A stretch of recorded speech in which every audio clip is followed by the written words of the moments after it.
ప్రజల పక్షాన ఉండి ప్రజల కోసం కొట్లాడే బాధ్యత ఉంది కాబట్టి వచ్చాను నేను. ఇప్పటిదాకా రాణి ఉత్తమ చెప్పింది, ఎందుకు ఇలా మహిళలు మాత్రమే వస్తున్నారు? కుటుంబంలో ఉన్న బాధంతా కూడా భరించేది మహిళ మాత్రమే, మనం ఒప్పుకున్నా ఒప్పుకోకపోయినా గ్రామాలలో అంగన్వాడీ సెంటర్ నడిపేది మహిళ, ఆశా వర్కర్లుగా సేవలు అందించేది మహిళ, ఇవాళ ఐకేపీ సెంటర్లలో వడ్ల కొనుగోలు చేసేది మహిళ, ఇవాళ ఏ పని కూడా నిర్వర్తించే వాళ్ళంతా కూడా మహిళలే.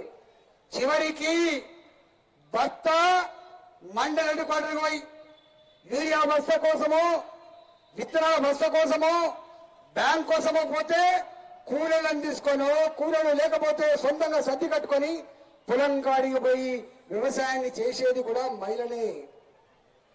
అంతేకాదు, పిల్లలకు ఫీజులు లేకపోతే బాధపడింది మహిళ, ఇంట్లో ఎవరికైనా ఆరోగ్యం బాగలేకపోతే బాధను అనుభవించేది కూడా మహిళనే, గుర్తుపెట్టుకోండి. అందుకనే ఇవాళ గ్రామాలలో ఇళ్లలో ఎక్కువ బాధను అనుభవించే వాళ్ళు మహిళలు కాబట్టి మహిళలు ఏం కోరుకుంటారు?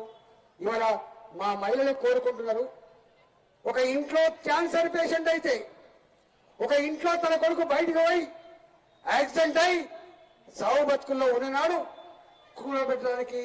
కుదవబెట్టడానికి పుస్తకాలు లేకపోతే, అమ్ముకోవడానికి ఇల్లు లేకపోతే, జాగ లేకపోతే ఆ కొడుకును బతికించుకోవడం కోసం ఆమె అనుభవించే నరకం ఏదైతే ఉందో ఆ నరకం దూరం కావాలని చెప్పి ఏ ఆరోగ్యశ్రీ కార్డు అయితే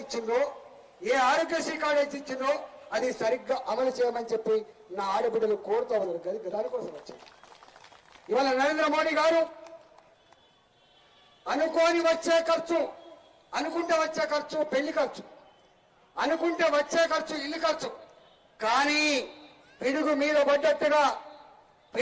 పడ్డట్టుగా అనుకోకుండా వచ్చే ఖర్చు వైద్యం ఖర్చు.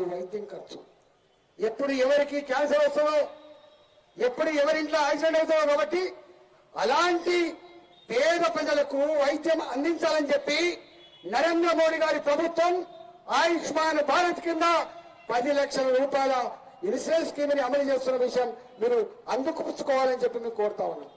మొన్నటి దాకా ముఖ్యమంత్రి కేసీఆర్ ఆ మోడీ ఏంది కీడి ఏంది, ఆయన 5 లక్షల రూపాయల ఆయుష్మాన్ భారత్ ఏంది, అంతకంటే గొప్పగుండే ఆరోగ్యశ్రీని అమలు చేస్తున్నానని చెప్తా ఉన్నారు. కాబట్టి నేను డిమాండ్ చేస్తా ఉన్నా, రాష్ట్ర ప్రభుత్వం 10 లక్షల వరకు ఆరోగ్యాన్ని అందిస్తా అని చెప్పింది ఖర్చును, కేంద్ర ప్రభుత్వం కూడా 10 లక్షలు అందిస్తానని చెప్పింది. కాబట్టి పేదలకు అందించే విషయంలో ఈ ముఖ్యమంత్రి, ఈ రాష్ట్ర ప్రభుత్వం వాళ్లకు అండగా ఉండాలని చెప్పి వేదిక నుంచి నేను డిమాండ్ చేస్తా ఉన్నా.